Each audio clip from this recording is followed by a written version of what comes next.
બનાસકાંઠામાં એસએમસીનો દરોડો. શક્તિ ધાબા પાસે 27.36 લાખનો વિદેશી દારૂનો જથ્થો ઝડપાયો. 8 બુટલેગર વોન્ટેડ.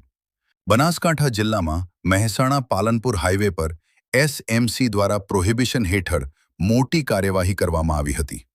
પાલનપુર તાલુકાના આસબીપુરા પાટિયા નજીક શક્તિ ઢાબા પાસે ખુલ્લા પ્લોટમાં ચાલતા દારૂના જથ્થા પર દરોડો પાડતા લાખો રૂપિયાનો IMFL અને વિદેશી દારૂ ઝડપી પાડવામાં આવ્યો હતો.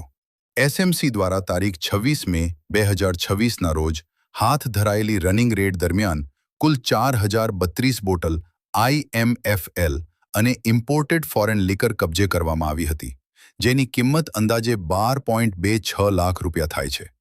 ઉપરાંત એક સ્કોર્પિયો કાર, મોબાઈલ ફોન, રોકડ રકમ સહિત કુલ 27.36 લાખ રૂપિયાનો મુદ્દામાલ જપ્ત કરવામાં આવ્યો હતો. આ કેસમાં પાલનપુર તાલુકા પોલીસ સ્ટેશનમાં પ્રોહિબિશન એક્ટની કલમ 65A, 65E, 81, 83, 98B, 116B તથા ભારતીય ન્યાય સંહિતા 2023ની કલમ 336B, 336(3), 340B હેઠળ ગુનો નોંધાયો છે. દરોડા દરમિયાન ગંગુવાડા ગામના વસંતભાઈ ભગાજી રબારી સ્કોર્પિયો કારના કો ડ્રાઈવરને ઝડપી પાડી પોલીસને સોંપવામાં આવ્યા હતા, જ્યારે મુખ્ય ડ્રાઈવર સહિત 8 આરોપીઓને વોન્ટેડ જાહેર કરવામાં આવ્યા છે.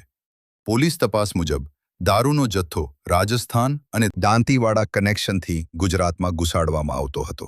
દરોડામાં ડુપ્લિકેટ નંબર પ્લેટ પણ મળી આવતા વાહન મારફતે ગેરકાયદેસર સપ્લાય નેટવર્ક ચલાતું હોવાની આશંકા વ્યક્ત કરવામાં આવી રહી છે. આ સમગ્ર ઓપરેશન એસએમસીના PSI KD રવિયા દ્વારા હાથ ધરવામાં આવ્યું હતું.